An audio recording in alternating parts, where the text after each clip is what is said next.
Hello students, learn BST channel में आप सबका हार्दिक स्वागत एवं अभिनंदन। साथ ही नवरात्रा की हार्दिक शुभकामनाएं। पिछली वीडियो में हमने सेवाओं के प्रकार पढ़े थे, जिसके अंतर्गत व्यावसायिक सेवाएं और उसमें बैंकिंग पढ़ा था। इस वीडियो में हम पढ़ेंगे ई बैंकिंग। ई बैंकिंग अर्थात इंटरनेट के द्वारा बैंक की समस्त कार्य करना। हम सभी देखते हैं कि हमारे दिन प्रतिदिन की जो हमारी दिनचर्या है उसमें इंटरनेट और ई कॉमर्स दोनों ने बहुत अधिक मात्रा में क्या ला दिया है, परिवर्तन।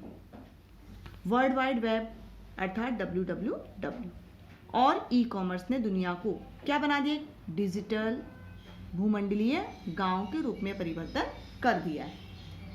इसमें आप देख रहे होंगे कि इस समय आजकल आपने देखा होगा, कोई भी वस्तु आपको सेवा खरीदनी है, वस्तु खरीदनी है तो हमें कहीं जाने की आवश्यकता नहीं, चाहे हमें विदेश से खरीदना हो चाहे हमारे देश की किसी कंपनी से। ऑनलाइन हम उस वस्तु को क्रय कर सकते हैं। इसीलिए कहा गया है कि डिजिटल भूमंडलीय गांव के रूप में परिवर्तन कर दिया गया है। सूचना टेक्निक में भी बहुत अधिक मात्रा में क्या है, परिवर्तन है, जिसके कारण इंटरनेट बैंकिंग ही तो है और ये भी साधारण बैंकिंग का ही एक पार्ट है। इसके हिसाब से अगर हम इंटरनेट के माध्यम से बैंकिंग सुविधा प्राप्त करते हैं तो ग्राहकों को भुगतान का भी एक बहुत अच्छा माध्यम है। सरल शब्दों में हम कहेंगे इंटरनेट बैंकिंग क्या है, तो सरल शब्दों में इंटरनेट बैंकिंग का जो अर्थ है कि कोई भी व्यक्ति जिसके पास अपना स्वयं का पीसी है या फिर मोबाइल है, ठीक है, तो वह बैंक की वेबसाइट खोलेगा, ठीक है, और वेबसाइट खोलकर वेबसाइट से जुड़ेगा और फिर बैंकों के जो भी सामान्य कार्य उन सभी कार्यों को वो कर सकता है और बैंक की किसी भी सेवा का भी वो लाभ प्राप्त कर सकता है। ग्राहक की आवश्यकताओं को पूरा करने के लिए किसी मानवीय प्रचालक की आवश्यकता ही नहीं है, अर्थात उस कार्य को करने के लिए बैंक का कोई व्यक्ति उस समय वहां मौजूद हो, इसकी आवश्यकता ही नहीं है। बैंक का एक केंद्रीकृत डेटाबेस होता है जिसको हम सेंट्रलाइज्ड डेटाबेस के नाम से जानते हैं, जिसे वेबसाइट पर डाला जा सकता है। और जिन सेवाओं को बैंक इंटरनेट के माध्यम से देना चाहता है ना, वो बैंक अपनी इस वेबसाइट का जो मेन्यू है उस मेन्यू में उस सभी बातों को, उन सभी सेवाओं को वो दर्शा देता है। जैसा कि आपने देखा होगा कि ऑनलाइन कोई भी वस्तु किसी कंपनी से आप खरीदते हो तो जैसे ही उस कंपनी की वेबसाइट से खोलते हो तो उसके मेन्यू में जो जो वस्तु है वो आपको प्रदान कर रहा है, उन सब की पिक्चर्स और साथ में उन वस्तुओं का मूल्य और सारी जानकारी आपको मिल जाती है, जिससे आप सेलेक्ट करके देखते हैं कि मुझे कौन सी वस्तु चाहिए और कौन सी वस्तु मेरे लिए उचित है। किसी भी सेवा का चुनाव किया जाता है, सबसे पहले उस मेन्यू में से जो भी आपको सेवा लेनी है अर्थात ग्राहक को सेवा लेनी है उस सेवा को सेलेक्ट करता है, यानी उसका चुनाव करता है। फिर आगे की कार्यवाही करता है जिस कार्यवाही की उस सेवा के लिए आवश्यकता है, ठीक है। और इस नए डिजिटल बाजार में बैंक और अन्य वित्तीय संस्थाओं ने इंटरनेट पर सेवाएं प्रदान करनी शुरू कर दी है। इंटरनेट पर बैंकों की सेवाएं प्रदान करने को ही हम क्या कहते हैं, ई बैंकिंग। क्वेश्चन आता है ई बैंकिंग किसे कहते हैं, तो इंटरनेट पर बैंकों की सेवाएं प्रदान करने को हम ई बैंकिंग कहते हैं। और लेन देन की लागत को भी कम करते करता, जाने वाले को भी लागत नहीं आएगी, तो जो व्यवहार बैंक कर रहा है तो बैंक का भी ज़्यादा खर्चा नहीं है, तो लेन देनों में लागत भी कम आती है।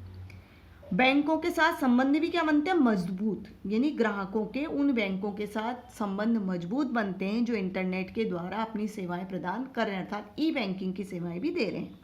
साथ ही ग्राहकों को समर्थ भी बनाता है, अर्थात एबल भी बनाता है। ग्राहकों को जाने की आवश्यकता नहीं, घर बैठे वो अपनी समस्त कार्यों को ई बैंकिंग के माध्यम से कर सकते हैं।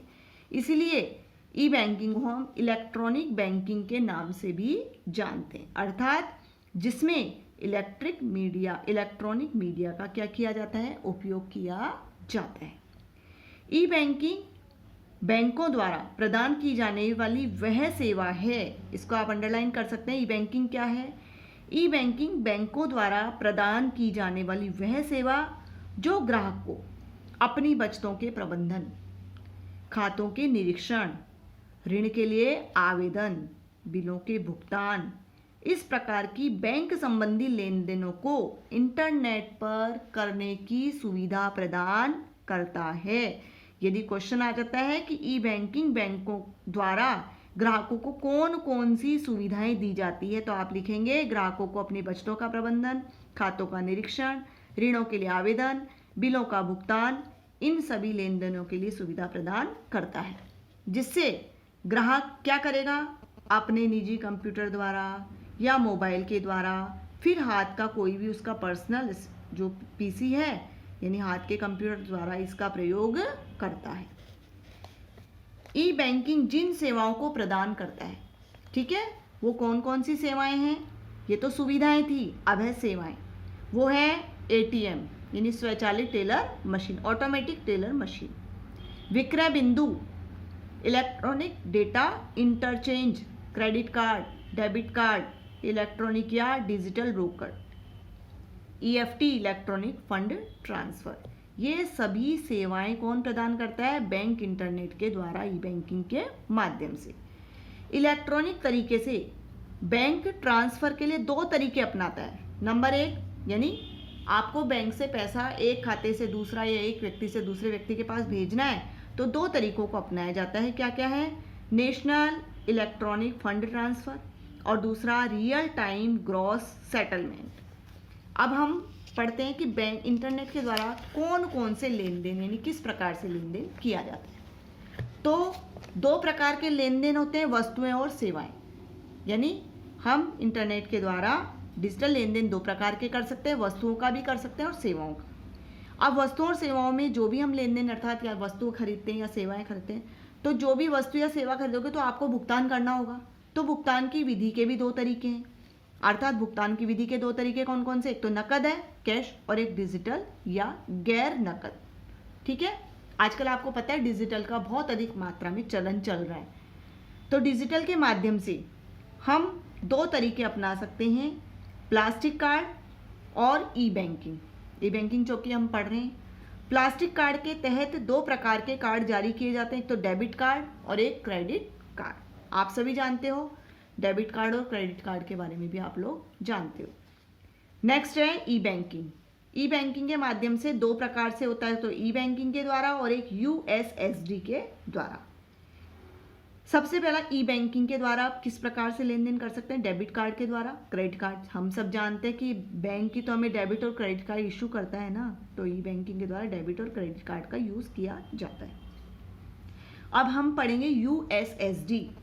यूएसएसडी का जो फुल फॉर्म है वो है under structure supplementary service data, यानी संरचनात्मक पूरक सेवा डेटा। इसका जो हम यूज़ करते हैं वो अक्सर हम वर्षों से करते आ रहे हैं, जब से मोबाइल का यूज़ करते हैं। आप लोगों को ध्यान आ जाएगा कि हम इसका यूज़ अक्सर किस लिए करते हैं, मोबाइल का बैलेंस पता करने के लिए। आज तो हमें डेट ध्यान रहती है, लेकिन कई बार क्या होता है हम 6 महीने के लिए या 3 महीने के लिए जब हम मोबाइल रिचार्ज कराते हैं तो हम देखते हैं समय समय पर हमारे मोबाइल का बैलेंस कितना बचा। ठीक है, तो जो बैलेंस पता करने के लिए हम क्या करते हैं, सबसे पहले स्टार दबाते हैं, फिर स्टार के बाद कुछ नंबर होते हैं वो नंबर दबाते हैं, फिर लास्ट में दबा देते हैं हैश और उसको दबाते हैं। उसके पश्चात हम जैसे ही कॉल करते हैं तो हमारे पास उसका बैलेंस आ जाता है, अर्थात हमारे मोबाइल में अभी कितना पैसा है जिससे हम लोगों को कॉल कर सकते हैं या इंटरनेट का यूज़ कर सकते हैं। तो सबसे पहले इसका यूज़ किस में किया जाता था, मोबाइल का बैलेंस पता करने के लिए, और वर्षों से हम इसका प्रयोग करते आ रहे हैं। साथ ही साथ हम बैंक अकाउंट से अपने बैंक अकाउंट से जुड़ी हुई सारी जानकारियाँ भी इससे प्राप्त कर सकते हैं। उसके लिए भी हम इसके लिए सबसे पहले स्टार दबाएंगे, फिर 99, फिर हैशटैग। ठीक है, और इसके द्वारा हम अपने बैंक संबंधी विभिन्न जानकारियां बैंक अकाउंट संबंधी प्राप्त कर सकते हैं। कौन कौन सी जानकारियां, जैसे फंड ट्रांसफर करना है, खाते की जानकारी प्राप्त करना है, किसी बिल का पेमेंट करना है, चेक कैंसिल करना है। इस प्रकार बहुत सारी जानकारियां हम इस यूएसएसडी कोड के माध्यम से कर सकते हैं। यूएसएसडी कोड के माध्यम से point of sale, AEPS, UPI, सूक्ष्म एटीएम, भीम, मोबाइल वॉलेट, प्रीपेड कार्ड, इस प्रकार की हम सेवाएं प्राप्त कर सकते हैं। अब हम कहते हैं कि ई बैंकिंग का यूज़ क्यों किया जाए साहब, ऐसे कौन कौन से बेनिफिट्स हैं कि ऐसे कौन कौन से लाभ हैं जिसके लिए हमें ई बैंकिंग का प्रयोग करना चाहिए। तो ई बैंकिंग के ग्राहकों को बहुत सारे लाभ है। सबसे पहला, वर्ष के 365 दिन, सप्ताह के 7 दिन और दिन के 24 घंटे, यानी दिन और रात कभी भी हम ई बैंकिंग द्वारा सेवाएं प्राप्त कर सकते हैं। अर्थात बैंक की सेवाएं हम पूरे वर्ष पर्यंत 365 दिन, सप्ताह के 7 दिन, 24 घंटे सेवाएं प्राप्त कर सकते हैं। आपने देखा होगा बैंक तो सैटरडे और संडे वर्किंग करता ही नहीं है ग्राहकों के लिए, लेकिन हम ई बैंकिंग के माध्यम से ये सभी कार्य, बैंक की सेवाएं प्राप्त कर सकते हैं। नेक्स्ट,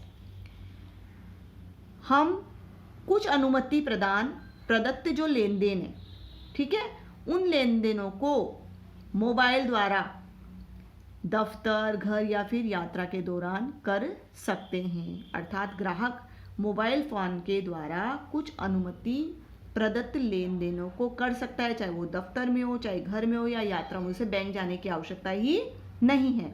नेक्स्ट, प्रत्येक लेन देन का अभिलेखन हो जाता है, अर्थात प्रत्येक लेन देन उसमें दर्ज हो जाती है। आपके पास कितना पैसा है, कितना लेन देन किया, कब किया, ये सारी जानकारी आपको प्राप्त हो जाती है।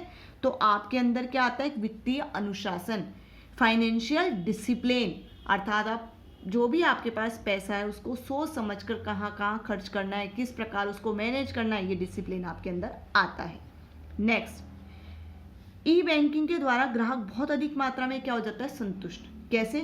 क्योंकि ग्राहक को बैंक जाने की आवश्यकता ही नहीं है, घर बैठे बैंक संबंधी कार्य, तो ग्राहक की बैंक तक एक जो सीमित पहुंच थी वो बन गई असीमित। नेक्स्ट, अब शाखाओं पे जाने की जरूरत ही नहीं है। तो पहले तो हमारा काम शाखाओं पर जाने पर ही होता था, अब ऐसा नहीं है, शाखाओं तक सीमित नहीं है। जोखिम भी कम है, क्योंकि ना ही किसी प्रकार का कैश का खोने का, चोरी होने का किसी प्रकार की रिस्क ही नहीं है। सुरक्षा भी अधिक मिलती है, यानी सेफ है, घर बैठे ही हम डिजिटल ट्रांजैक्शन कर रहे हैं, जानकारी प्राप्त कर रहे हैं, कितना खाते में पैसा है, कहाँ कहाँ ट्रांजैक्शन, तो सुरक्षित भी है। यात्रा के दौरान भी रोकड़ ले जाने की जरूरत ही नहीं है, हमारे पास पेटीएम है, एटीएम है, तो हम क्या करेंगे, पेटीएम एटीएम का माध्यम से क्या कर देते हैं, भुगतान कर देते हो।